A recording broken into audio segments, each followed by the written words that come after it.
Ok, pues les estaba hablando que yo voy a estar considerando hoy la figura de Jesucristo. La semana pasada estuvimos hablando acerca de Jehová el Padre. Ahora vamos a presentar a la segunda persona de la Trinidad, la cual para nosotros como seres humanos juega un papel bien importante.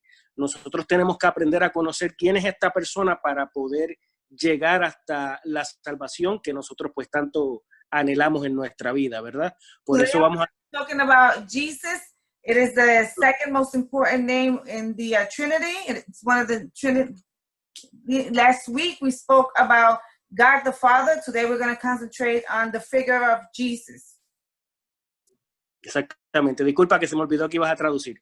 Entonces yo voy a traer un ejemplo que me vino a la mente que creo que es importante para que lo consideremos y es para que nosotros entendamos cuál es la postura de Jesucristo, cuál es el papel que él juega en nuestras vidas.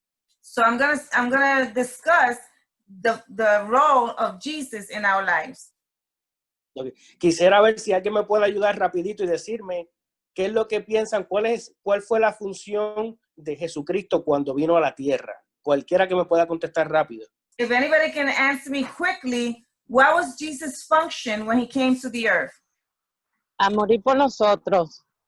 Morir por nosotros, muy bien. Die for us.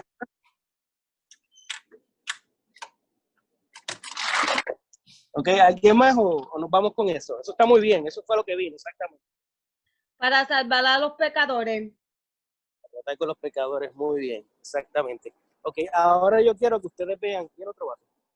Yo quiero que ustedes vean una pequeña ilustración. A mí siempre me gusta ver las cosas porque esa es la manera en que entiendo más. Y Jesucristo en nuestra vida, cuando nos forma, nos puede representar de la siguiente manera. No sé si pueden ver este vaso que estoy presentando ahora mismo. ¿Se ve, Leslie? No. Déjame ver. Sí, quita un momento la presentación, por favor, para ver si... Ok, ahora, perfecto. Este vaso nos pudiera representar a nosotros. Ustedes ven que el diseñador se encargó de darle todos los detalles y perfeccionarlo. You see that this cup can represent us. You see that the person that created this cup has a lot of designs in it. ¿Verdad? Entonces, esto ejemplificándonos a nosotros pudiera representar a nuestro cuerpo. Nosotros It exemplifies us, could represent our bodies. Nosotros sabemos, ¿verdad?, que estamos compuestos de 3 componentes, cuerpo, alma y espíritu. As we learn, our bodies is composed of three parts: body, soul, and spirit. Entonces, esta agua, para los efectos, es lo que es exterior. Eso es en the interior. ¿Qué sucede entonces cuando el hombre cae en pecado? Ustedes ven esta arena que tengo aquí. Esto se empieza a dañar nuestro interior. So what happens when a man enters into sin? The sand goes into the water and it starts corrupting the water. Primo, no voy a te lo voy a dejar porque te estoy cortando el mensaje. Ok, yo creo que todo el mundo entiende español aquí, así que no hay necesidad. ¿Y qué sucede? Que mientras más seguimos pecando, más le seguimos añadiendo a ese interior que el Señor nos había dado perfecto, por ponerlo de alguna manera. Seguimos pecando y así sucesivamente. Y entonces vemos ya como el agua que estaba originalmente limpia se ha dañado. Ha sido nuestro interior el que se ha visto afectado. Pero la función de Jesucristo cuando vino a la tierra fue muy clara. Fue darle salvación al hombre, hacer lo posible para que este hombre pudiera ser santificado y pudiera estar correctamente presentado delante del Padre para poder ir al cielo. Cuando nosotros caemos en pecado, y por naturaleza todos tenemos el pecado original, así que nadie está exento de esto, todo el mundo necesita a Jesucristo para que Él venga a nuestras vidas. Entonces, básicamente esto es lo que Jesús va a hacer con cada uno de nosotros. Ya ese pecado, él siendo el único que tiene la potestad para poder perdonarlos, tiene que ser limpiado a través de su sangre, la función que Él llevó a cabo en la cruz. Y Él está dispuesto para echar agua nueva y agua limpia. Y miren lo que pasa, como nos va limpiando y se sigue limpiando hasta que eso progresivamente se va saliendo de nuestras vidas y volvemos a tener la comunión y el estado que nosotros necesitamos, esa perfección que nosotros necesitamos para entonces llegar delante del Padre. Si Titi Maggi me puede ayudar buscando las escrituras en Juan 3:16, y tú puedes mientras tanto poner el PowerPoint de nuevo para poder continuar.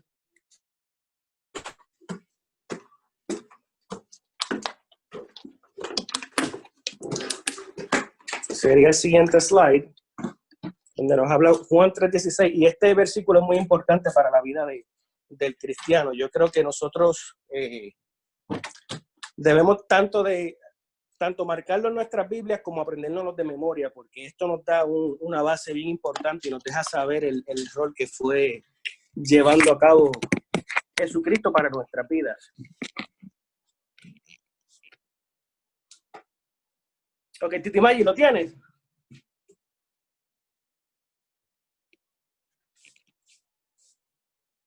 No. Ok, lo voy a leer. Porque de tal manera amó Dios al mundo que nos ha dado a su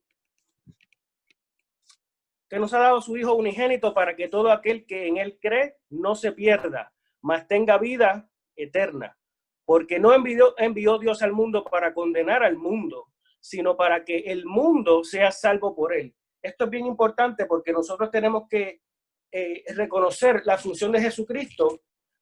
¿Y para qué fue que fue enviado? Fue para salvar al mundo. Por el contrario a lo que mucha gente piensa, que vino para condenar a cada uno de nosotros, él vino para otorgar una salvación que ya era imposible para el hombre obtener. Por eso es que, como les digo, este versículo, Juan, de los escritores, como vimos, de los 4 evangelios, como vimos en el pasado, es uno que va relatando y le va dando significancia a los eventos que ocurrieron en la vida de Jesucristo y nos va explicando el porqué de las cosas.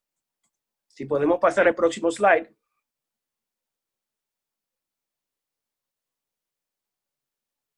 Entonces, una de las mejores maneras de que nosotros podemos conocer a Jesucristo es a través de sus nombres. Cada uno de los nombres nos va revelando la función que él fue llevando a cabo a través de las escrituras, ¿verdad? La herramienta que él nos dejó para conocerlo.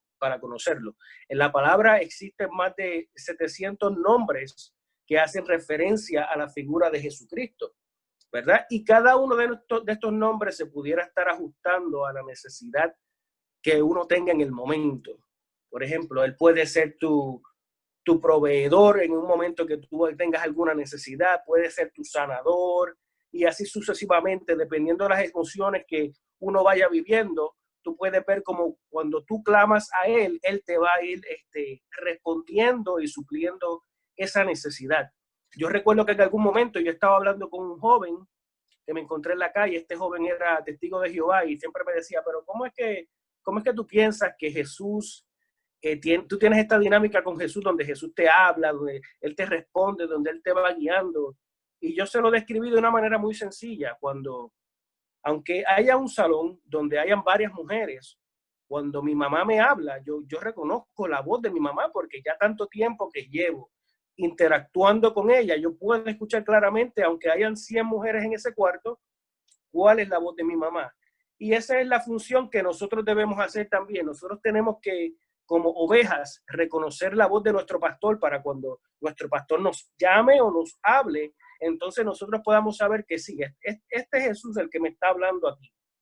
Uno de los nombres que aparece aquí en las escrituras es el Cordero de Dios. Este es bien popular entre nosotros. Nosotros sabemos que Jesucristo se presentó como Cordero para ir a la cruz y darnos la salvación, ¿verdad? Para poder pagar por los pecados que ya el hombre había cometido, tanto los del pasado como los de nosotros en este tiempo.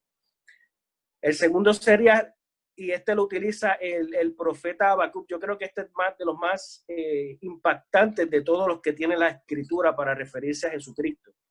Rey de reyes y Señor de señores, nos muestra que es un rey que está por encima de todos los reyes que han habido en la historia y todos los que habrán, y un Señor que va a estar también muy, muy por encima de todo. Cualquier señor, cualquiera que tenga su nivel de autoridad, como quiera que sea, Jesucristo va a estar muy por encima. Así que este es uno de mis favoritos.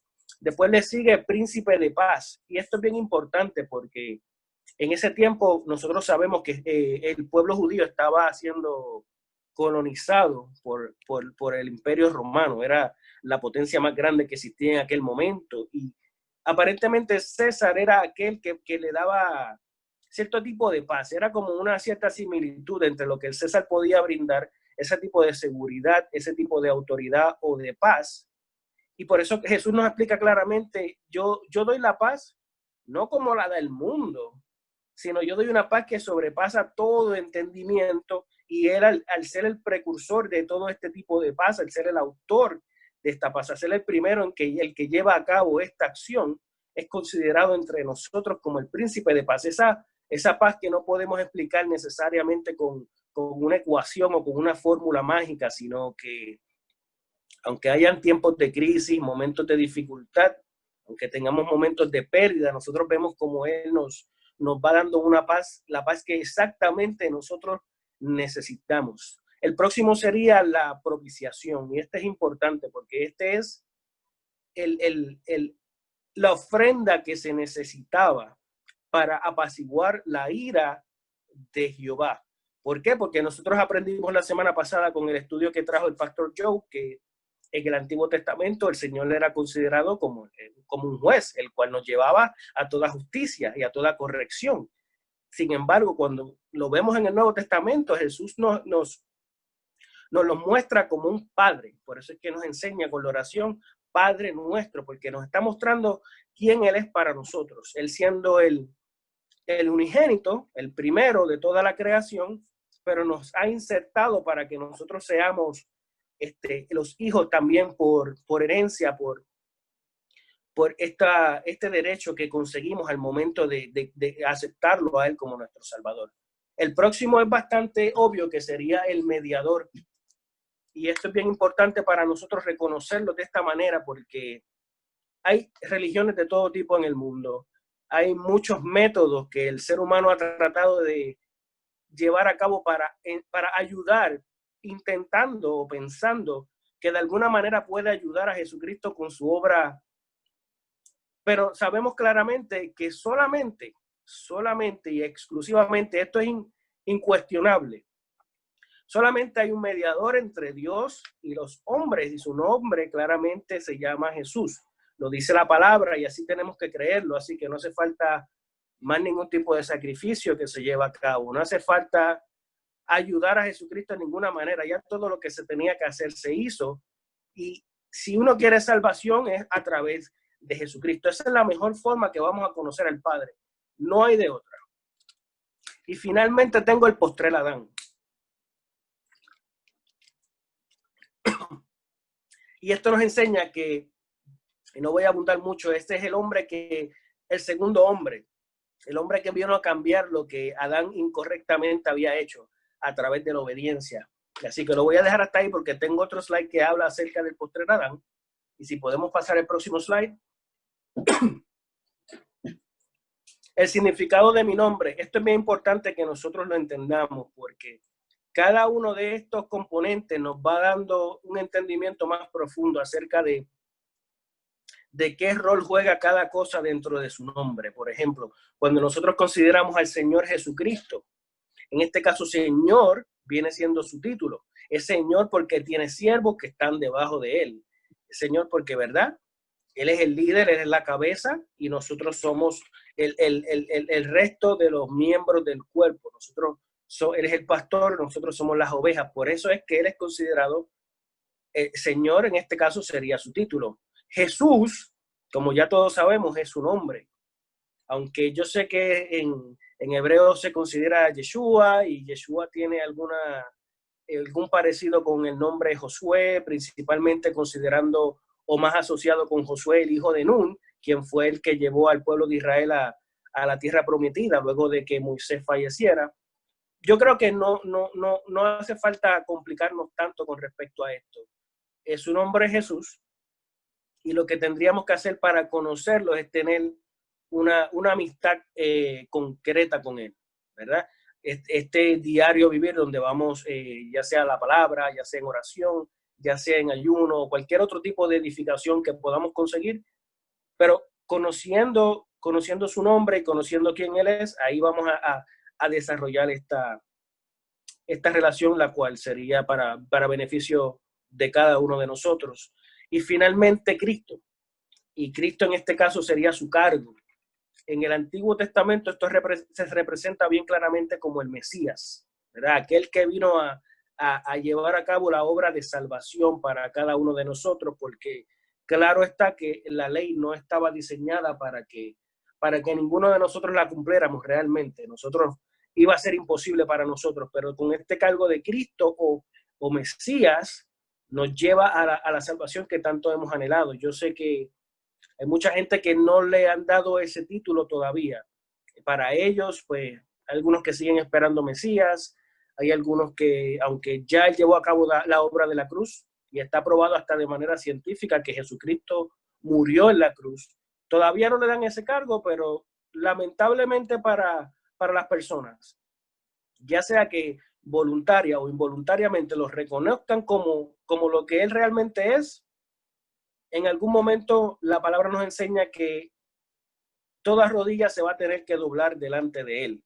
Así que eso va a ser, aunque quieras o no quieras. En este momento nosotros estamos bajo la libre elección de hacerlo voluntariamente y por eso lo reconocemos tal como lo que él es. Si podemos pasar el próximo slide, por favor. Aquí vamos a hablar entonces acerca de los 4 evangelios. Esto es bien importante. La mayoría de nosotros hemos estado familiarizados con los 4 evangelios. Esto es algo de lo que por lo regular en los cultos se tocan. Yo tengo 2 preguntas aquí bien importantes. ¿A quién están dirigidos y por qué? Y la segunda sería, ¿por qué se contradicen entre ellos? Entonces voy a estar considerando la primera. Mateo en particular le escribió a los judíos, ¿verdad? Era una población, estos eran sus compatriotas, los que vivían ahí en el diario, estaban en el diario vivir con él. Pero Mateo, más allá de escribirlo hacia sus compatriotas, nos los enseña como Jesús el de Nazaret, ¿verdad? Porque ellos saben, él hace una referencia porque ellos saben a quién él se va a referir al decirle Jesús de Nazaret. Por el contrario, cuando vamos al libro de Marcos, ¿verdad? Nosotros sabemos que Marcos le estaba escribiendo a los romanos. Marcos le está escribiendo a los romanos, pero le está dando algo muy importante para estas personas. Acuérdense que había mucha gente que ahora se estaba convirtiendo al cristianismo. El cristianismo fue algo que surgió básicamente a partir de la muerte de Jesús, ¿verdad? No se les llamó cristianos hasta un tiempo después de su muerte. Entonces, Marcos les está enseñando algo diferente. Les está enseñando a los que se están convirtiendo, a romanos que se están convirtiendo, les está diciendo, mira, este es el verdadero rey. Yo sé que el César se considera como un rey y como un dios al mismo tiempo, pero este es el rey. Este realmente es el rey de los judíos y ahora por consecuencia, por de facto, de toda la humanidad. Entonces, cuando pasamos al tercer libro de los evangelios, que sería el libro de Lucas, entonces vemos cómo Lucas le escribe a los griegos. En este caso, él nos está presentando a Jesucristo de una manera diferente, nos lo presenta como el Hijo del Hombre, ¿verdad? Porque quiere que nosotros entendamos la autoridad que había en él y que todavía sigue existiendo en él, y el papel que él juega en la vida de cada uno de nosotros, y sobre todo que es el Hijo del Hombre, el único que tiene por herencia el título, la autoridad para obtener ese título. Finalmente, cuando vamos al libro de Juan, vemos que él escribe tanto a judíos como gentiles, ¿verdad? Los gentiles, ya lo hemos explicado en el pasado, somos casi, básicamente son todos aquellos que no sean judíos. Nos consideramos gentiles, y ya que la gracia de Jesucristo llegó hacia nosotros de igual manera, vemos cómo entonces él nos va escribiendo y nos muestra a Jesús de una manera, una perspectiva un poco diferente, y nos lo muestra como el Hijo de Dios. En este caso, ves como cada uno nos lo va mostrando diferente. Mateo nos lo presenta como Jesús de Nazaret, Marcos nos lo presenta como el Rey, Lucas como el Hijo del Hombre, pero ahora Juan nos enseña el Hijo de Dios. Todos tienen un papel importante, ningún nombre de estos escritores no tiene mayor peso que otros, sino simplemente que son perspectivas diferentes porque le está hablando a comunidades diferentes. Ahora, hay que hacer una aclaración con respecto a los 4 evangelios. Nosotros estudiamos el libro de Juan en el pasado. Los primeros 3 evangelios, Mateo, Marcos y Lucas, nos hablan acerca de eventos en la vida de Jesucristo. Básicamente es como una biografía que nos están dando acerca de él. Pero Juan, y yo creo que por eso es que a Titimay le gusta tanto este libro, Juan nos da una explicación, nos va explicando, nos va definiendo las cosas y nos va enseñando, ¿verdad? Los primeros 3 nos dicen eventos, nos narran eventos, pero este nos da la explicación de esos eventos. Por eso es que es más profundo, y más adelante tengo un slide donde Juan mismo nos va enseñando desde una perspectiva diferente y va definiendo y le va dando forma a las cosas.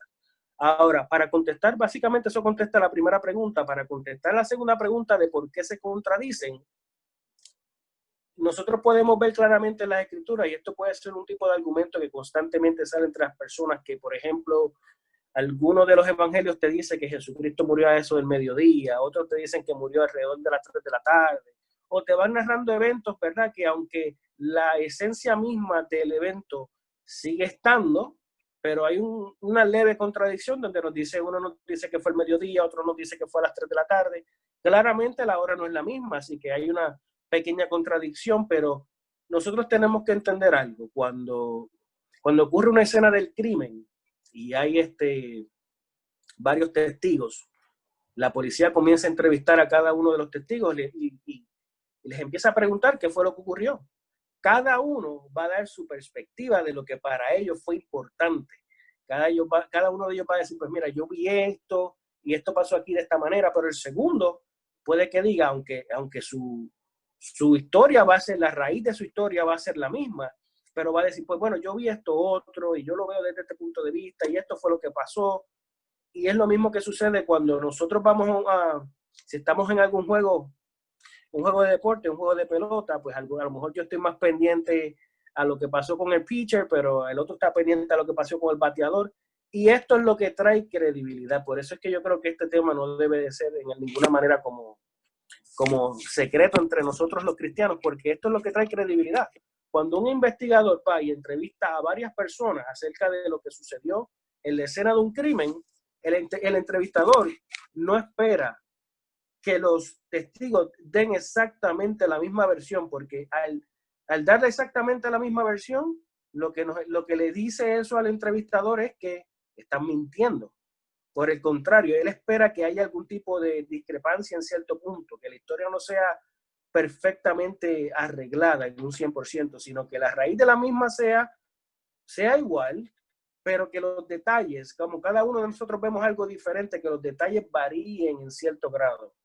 Así que si podemos pasar al próximo slide, por favor.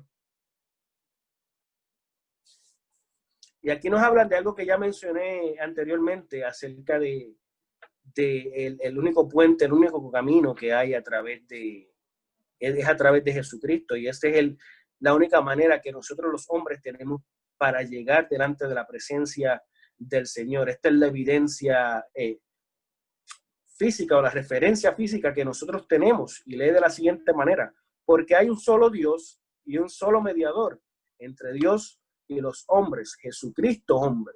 Nos está explicando aquí Pablo, y Pablo fue un hombre que tuvo una comunión muy, muy grande con el Señor. Ese es uno de los personajes míos favoritos, porque cuando se convirtió a Jesucristo, cuando realmente tuvo el encuentro con Jesucristo, vio que todo lo que tenía, él mismo lo dice, todo lo que tenía lo tomo por basura por ahora, por lo que quiero alcanzar y lo que tengo con Jesucristo.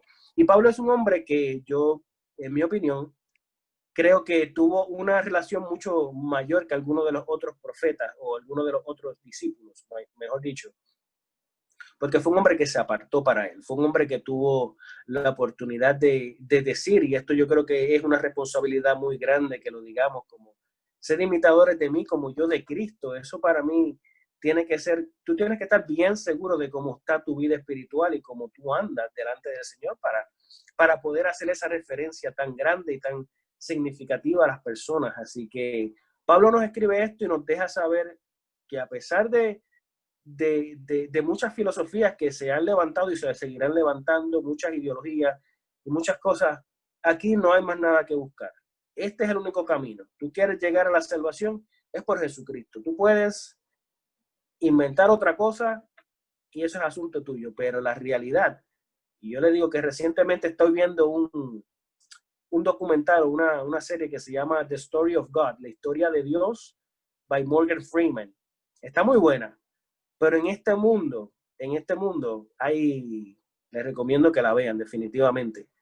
Pero en este mundo hay muchas ideologías, hay mucha gente que piensa que llega al cielo de diferentes maneras, hay gente que piensa que hay dioses en la tierra en este tiempo, hay gente que inclusive en uno de los capítulos vi que un libro es considerado como un dios allá en la India y le hacen una reverencia, limpian el templo cada cierta cantidad de horas y el libro es lo más sagrado que hay y tienen un templo en oro completamente diseñado para el libro. No sé, ¿verdad? Cada cual puede tener, yo respeto cada cual la creencia que pueda tener, pero para mí la palabra es clara y la palabra para mí es la máxima autoridad en lo que se refiere a la vida espiritual del hombre. De hecho, la palabra misma es Jesucristo. Jesucristo fue la palabra del Señor cuando estuvo en la tierra. Por eso es que nosotros tenemos que seguir a toda capacidad las enseñanzas que Jesús nos fue dando cuando estuvo en la tierra. El próximo slide, por favor.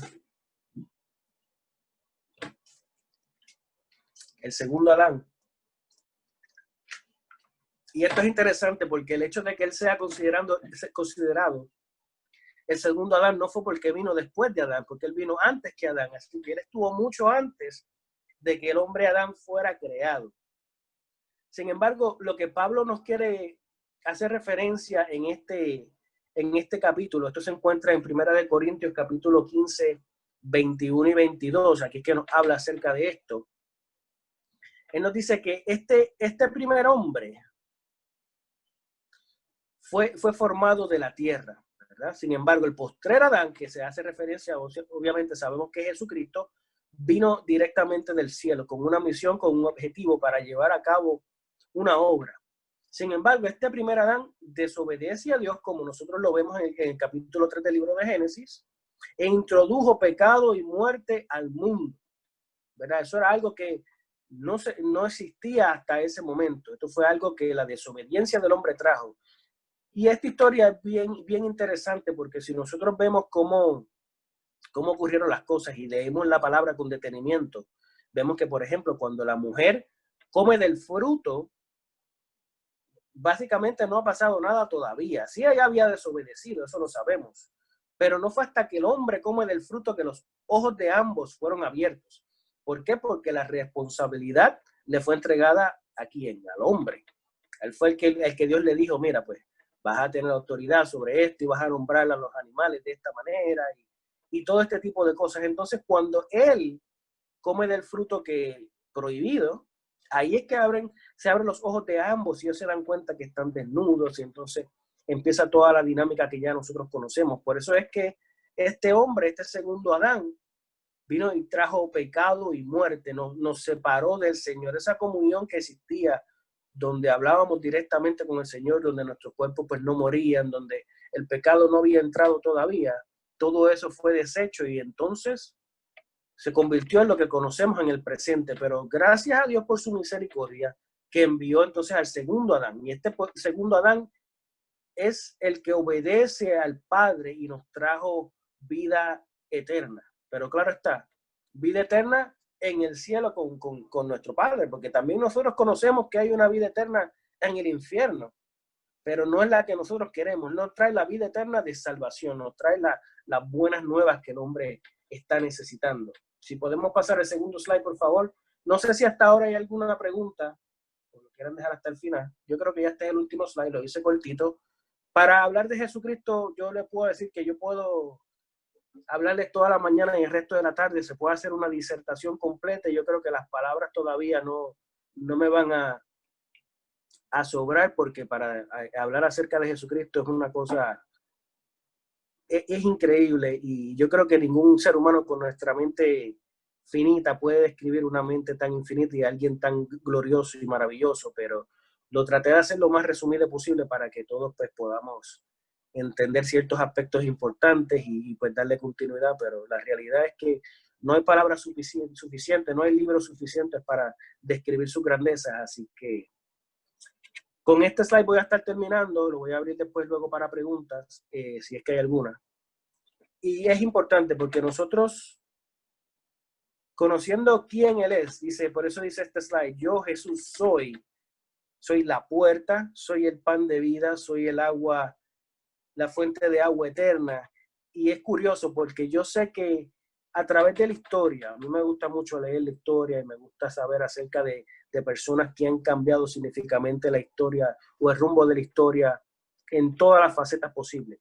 Pero a través de la historia nosotros hemos visto como hombres han tratado de ser como dioses, ¿sí? Autoproclaman dioses, piensan que son dioses, están en este pensamiento incorrecto de que son dioses, pero vemos como Jesús nos cambia todo esto y Él siendo un Dios mismo, entonces se degrada, por ponerlo de alguna manera, y se hace similar a nosotros, se hace siendo un Dios, hacerse similar a nosotros. Yo veo eso como que te estás degradando, porque tú tienes un grado mucho mayor, una casta, por ponerlo de alguna manera, mayor, y te hace similar a mí, que no soy nada, para traer esta salvación. Mientras los hombres tratan de ser dioses, Él se hizo similar a cada uno de nosotros. Juan, por eso les dije en el pasado que Juan es bien explicativo y le da significado a las cosas. Nosotros vemos como Juan nos dice que Él es la puerta. Pero ¿qué es lo que resulta esto? Que a pesar de que Él es la puerta, la gente ya no quiere entrar por esta puerta. La gente ha decidido entonces entrar por otras puertas que no llevan al hombre necesariamente al final que ellos esperan. Nos dice que es el pan de vida, pero ya la gente no quiere comer de este pan de vida.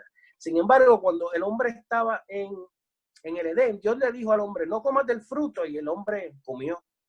Ahora Jesucristo te dice, come de mí, que yo soy el pan de vida, y te saciarás, y la gente ya no quiere comer. Vemos como el ser humano se contradice a sí mismo en lo que hace. Sus acciones lo llevan para el mal camino por alguna mala razón de nuestro razonamiento. Cuando aplicamos nuestra lógica, vemos como entonces ahora no queremos comer, pero cuando nos dijeron que no comiéramos, ahí comimos.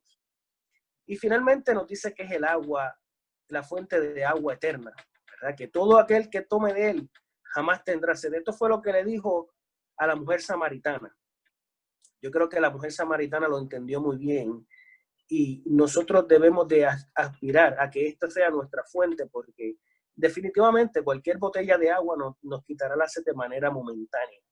Esta fuente de agua eterna nos va a quitar la sed de manera definitiva y por toda la eternidad. Cada uno de estos nombres se los da Juan, y a mí me parece que son sumamente interesantes e importantes que nosotros reconozcamos, ¿verdad? Que Él es cada uno de estos aspectos en nuestra vida y que a través de Él podemos obtener algo que es sin precedentes y totalmente inexplicable, por ponerlo de alguna manera. Así que eso concluye la presentación. Si hay alguien que tiene alguna duda, como le digo, se pudiera hablar toda la noche, toda la tarde y toda la mañana acerca de Jesús, pero hice cortito para limitarnos en el tiempo y para ayudarnos y para que podamos hacer otras cosas. Así que lo voy a dejar abierto para preguntas. Si alguien tiene algún comentario para añadir o si alguien quiere oración, sabe que estamos más que disponibles para eso. Así que me voy a poner en mute para que ustedes entonces continúen.